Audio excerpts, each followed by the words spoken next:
प्रिय विद्यार्थियों, कक्षा 9 विषय गणित में कल हमने आलेख की विधि से ग्राफ पेपर पर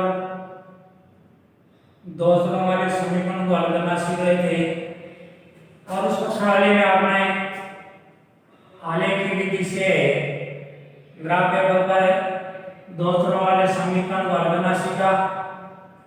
आज हमें इस एक नंबर प्रश्नावली जो है चैप्टर नंबर 1 उसमें जो संख्या है उसके बारे में सीखेंगे। संख्यात्मक रूप से संख्या है, सबसे पहले जो संख्या है उसमें आती है प्राकृत संख्या। पहला चैप्टर संख्या में आता है प्राकृत संख्या। प्राकृत संख्या है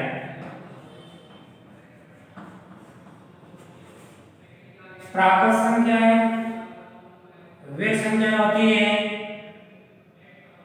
जो प्रकृति में मनुष्य को प्राप्त हुई थी।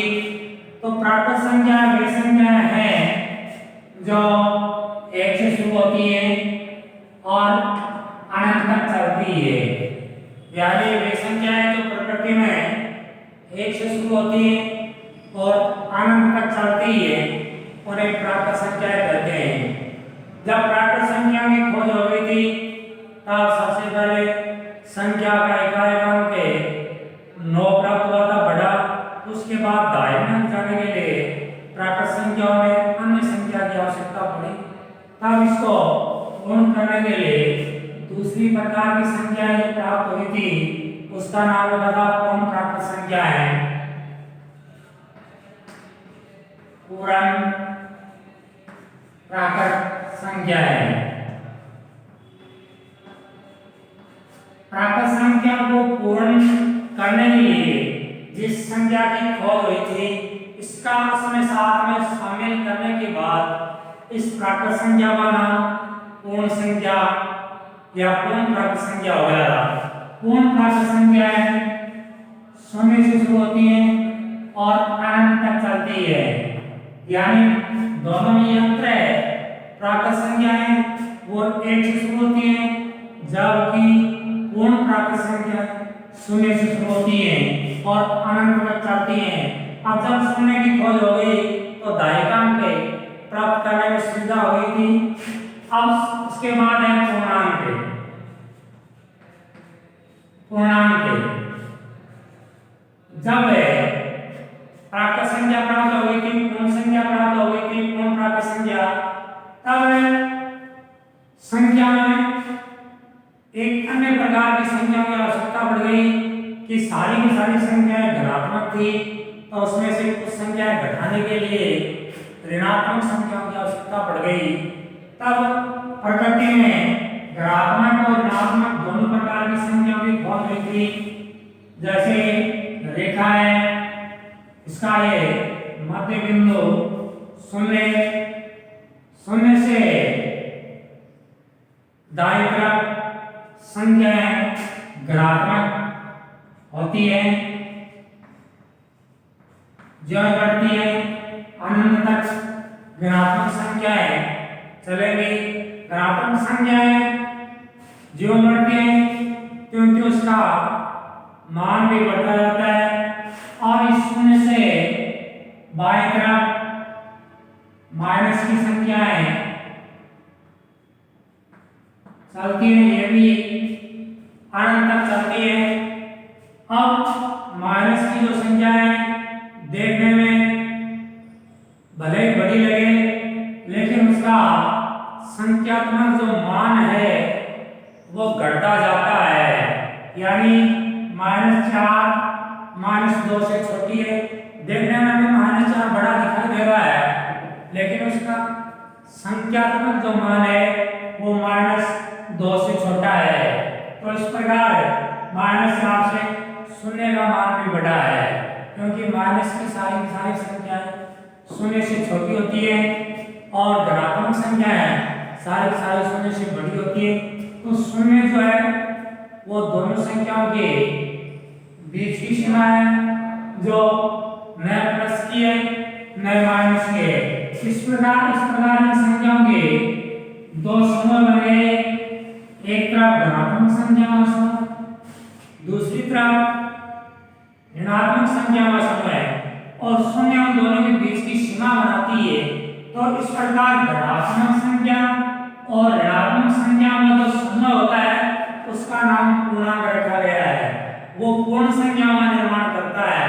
पूर्ण संख्याएं वो है जिसमें धनात्मक और ऋणात्मक दोनों संख्याएं सम्मिलित कर ली जाती है, वो पूर्णांक यानी पूर्ण संख्याएं कहलाती है। वैसे पूर्णांक का पूर्ण अंकों में होता है, लेकिन पूर्ण संख्याएं धनात्मक और ऋणात्मक संख्याओं का समय होती है। इसी क्रम में आगे पूर्णांक संख्या या पूर्ण संख्या प्राप्त करने के बाद हम अन्य संख्याओं के प्रकार हैं उस पर विचार करते हैं, जिसमें दो प्रकार की संख्या बताई गई है। पहला है परिमेय संख्या है। परिमेय संख्या यानी परिमेय संख्या के बारे में आप कक्षा 6 से 7, 8 तक पढ़ चुके हैं। इसकी परिभाषा भी आपके साथ आ चुकी है। तो आपने याद रखा होगा कि परिमेय संख्या ऐसी संख्या जिसको P बटा Q के रूप में लिखा जा सकता है। P और Q पूर्णांक हो और Q बराबर 0 नहीं हो, परिमेय संख्या कहलाती है। फिर से याद कर लें परिमेय संख्या की परिभाषा, ऐसी संख्या जिसको P बटा Q के रूप में लिखा जा सकता हो, P और Q पूर्णांक हो, Q बराबर 0 नहीं हो। यानी परिमेय एक ऐसी संख्या है जिसको हम P बटा Q के भिन्न के रूप में लिख सकते हैं, और Q जो हर है उस हर का मान 0 के बराबर नहीं होना चाहिए, यानी 0 से बड़ा होना चाहिए Q का मान। ऐसी संख्याएं परिमेय संख्याएं कहलाती हैं। जैसे 3 बटा 4, 7 बटा 9 या 0 बटा 1, ये सारी की सारी परिमेय संख्या है जिसको हमने P बटा Q के रूप में लिखा है और Q का मान 0 के बराबर भी नहीं है। इसलिए ये परिमेय संख्याओं के उदाहरण है, सारी परिमेय संख्याएं हैं। उसके बाद इसका दूसरा रूप आता है अपरिमेय संख्याएं। अपरिमेय संख्याएं,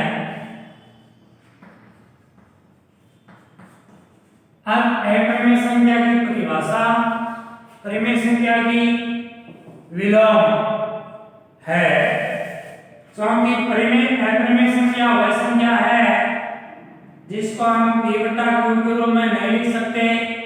P और Q धनात्मक पूर्णांक के हो और Q का मान 0 के बराबर नहीं हो। यानी अपरिमेय संख्या वो परिमेय संख्या है सीधा सा परिभाषा में कि हम इसको P बटा Q के रूप में नहीं लिख सकते, ये अपरिमेय संख्या है। अगर परिमेय संख्या है उसको P बटा Q के रूप में लिखा जा सकता है।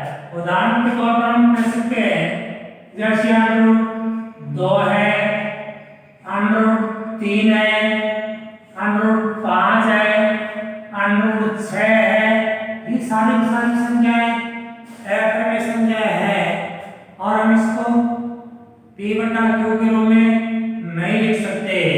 इसलिए ये परिमेय और अपरिमेय संख्याओं में भिन्नता है।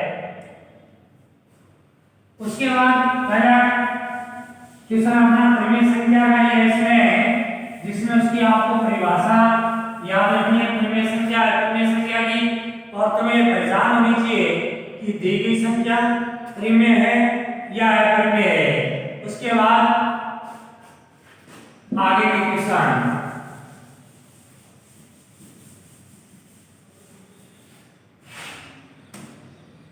उसके बाद संख्या का दशमलव प्रसार है, संख्या का दशमलव प्रसार है, संख्या का दशमलव प्रसार है, प्रीमिय संख्या का दशमलव प्रसार है।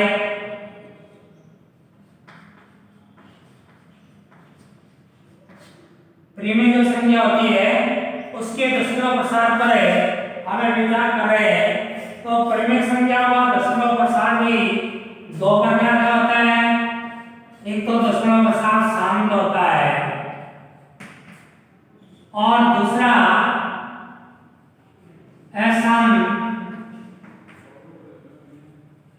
अनवसानी आवर्ती, यानी परिमेय संख्या जो है उनका दशमलव प्रसार भी दो प्रकार का होता है। एक तो दशमलव प्रसार शांत होता है और एक प्रकार का अशांत अनवसानी आवर्ती होता है। हमें आपको ध्यान रखना है कि शांत दशमलव प्रसार क्या है और अशांत दशमलव प्रसार क्या है। वैसे हम इसके सीधे शब्दों में दो प्रकार कर सकते हैं कि शांत और अशांत। अशांत के साथ अनवसानी आवर्ती आता है। शांत दशमलव प्रसार, सबसे पहले हमें शांत दशमलव प्रसार पर विचार करते हैं कि शांत दशमलव प्रसार क्या होता है संख्याओं का, विशेषकर प्रीमिय संख्या पर। तो जब किसी संख्या में हमें, क्योंकि प्रीमिय संख्या और p बटा q के रूप में लिखी जाती है, प्रीमिय संख्या p बटा q के रूप में लिखी जाती है, तो ये भिन्न में होती है और भिन्न में अगर p में q का भाग दे,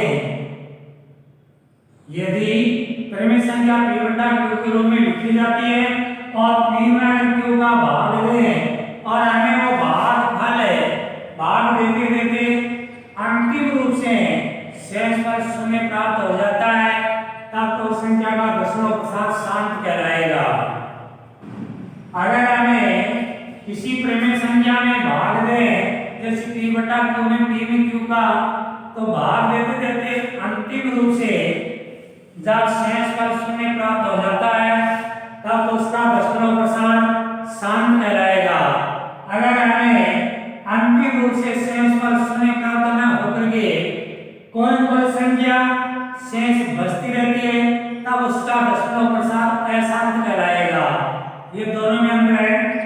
यदि किसी संख्या का दशमलव प्रसार के बारे में पूछा जाए तो शांत दशमलव प्रसार उस संख्या का नाम है जब हमें शेष पर अंतिम रूप से शून्य प्राप्त हो जाए, और अशांत दशमलव प्रसार में हमें शेष पर शून्य प्राप्त नहीं होता है, अंतिम रूप से कोई संख्या शेष बची रहती है। इस प्रकार ये शांत और अशांत संख्या का दशमलव प्रसार है। अब किसी भी संख्या का दशमलव प्रसार शांत होने के लिए हमें बिना भाग के भी पता चल सकता है। उसके लिए एक नियम है कि कोई भी संख्या का दशमलव प्रसार शांत है या अशांत है, उसके लिए हमें बिना भाग के उस सूत्र से पता चल सकता है। जैसे संख्या p बटा q के रूप में लिखी गई है,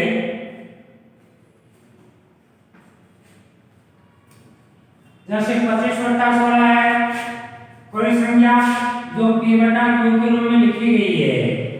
अब यहाँ p बराबर तो 25 है और q बराबर 16 है।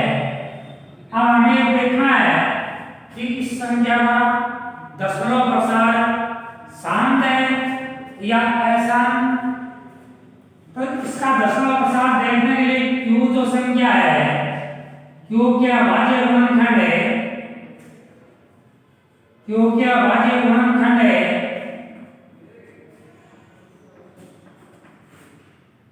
2 की घात n इंटू 5 की घात n के प्रकार के होने चाहिए। यानी q जो संख्या है, q की जो अभाज्य गुणनखंड होंगे वो 2 की घात n इंटू 5 की घात n के प्रकार के होने चाहिए, जहां पर n और m ऋणात्मक पूर्णांक है। अतः इन यहाँ क्यू के भाज्य गुणनखंड करने पर 2 इंटू 2 इंटू 2 इंटू 2 हमें क्यू के भाज्य गुणनखंड इस संख्या में 2 की घात 4 इंटू 5 की घात शून्य के प्रकार के प्राप्त हो रहे हैं, जिसे हमें कह सकते हैं कि इस संख्या का दशमलव प्रसार शांत है, क्योंकि इसके गुणनखंड हमें बताते हैं इसके गुणनखंड 2 की घात n इंटू 5 की घात n के प्रकार के हैं। अगर इस प्रकार के q के गुणनखंड हो तब उस संख्या का दशमलव प्रसार शांत होता है। अतः हम कह सकते हैं कि संख्या का दशमलव प्रसार शांत है, जहां पर m और n ऋणात्मक पूर्णांक है। ऋणात्मक पूर्णांक का तो होता है कि धनात्मक घात है, यानी ऋणात्मक घात न करके धनात्मक घात है। तो इस प्रकार परिमेय संख्या का दशमलव प्रसार शांत या अशांत का पता हमें इसमें बिना भागे इस संख्या के गुणनखंड विधि से हमें पता लग सकता है। ये हो गया संख्या का दशमलव प्रसार। अगर किसी भी संख्या में q के गुणनखंड 2 की घात n इंटू 5 की घात n के प्रकार के नहीं है, यानी 2 या 5 के अतिरिक्त तीसरा गुणनखंड उसमें बचा हुआ है, तो उस संख्या का दशमलव प्रसार हमेशा अशांत होगा, शांत नहीं होगा। अशांत में अनवसानी आवर्ती हो सकता है, जैसे 1/3 है तो इसका हमें 1/3 p/q के रूप में और q बराबर q के अभाज्य गुणनखंड 3 है, तो इसमें q का अभाज्य गुणनखंड 2 की घात n इंटू 5 की घात n के प्रकार का नहीं है। अतः इस संख्या का दशमलव प्रसार अशांत है और अशांत में आवर्ती है। अगर हम 1 में 3 का भाग देते जाएं तो हमें 0.3333 इस प्रकार संख्या बढ़ती जाएगी और अंतिम रूप से शेष पर कभी भी शून्य प्राप्त नहीं होगा। अतः में की संख्या का दशमलव प्रसार है अशांत आवर्ती है, यानी इसमें 3 संख्याओं की बार-बार पुनरावृत्ति हो रही है, इसलिए आवर्ती कहलाता है। पुनरावृत्ति को आवर्ती कहते हैं, इसलिए इसका दशमलव प्रसार अशांत आवर्ती है।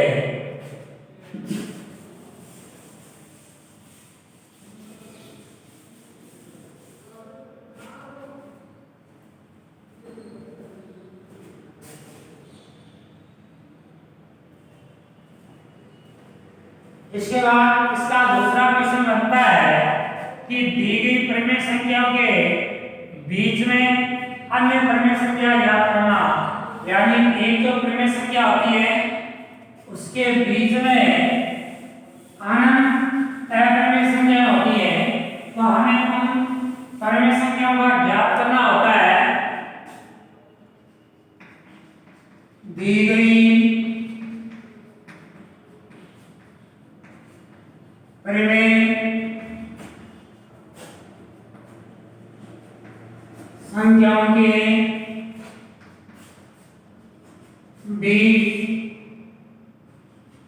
बीच में अन्य परिमेय संख्याएं ज्ञात करना, यानी दी गई जो परिमेय संख्या है, यानी दो परिमेय संख्या के बीच में अनंत परिमेय संख्या होती है, तो हमें दी गई संख्याएं जब दो संख्या दी गई हो तो उसके बीच में अन्य परिमेय संख्याएं ज्ञात करना। उदाहरण के तौर पर जैसे 3 है 4 के बीच 6 परिमेय संख्याएं ज्ञात करना, 6 परिमेय संख्याएं ज्ञात करना।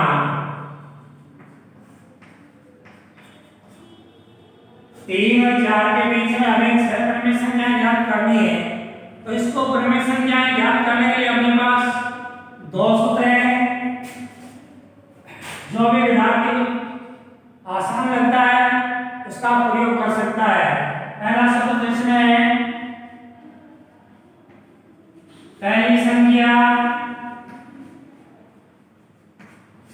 प्लस दूसरी संख्या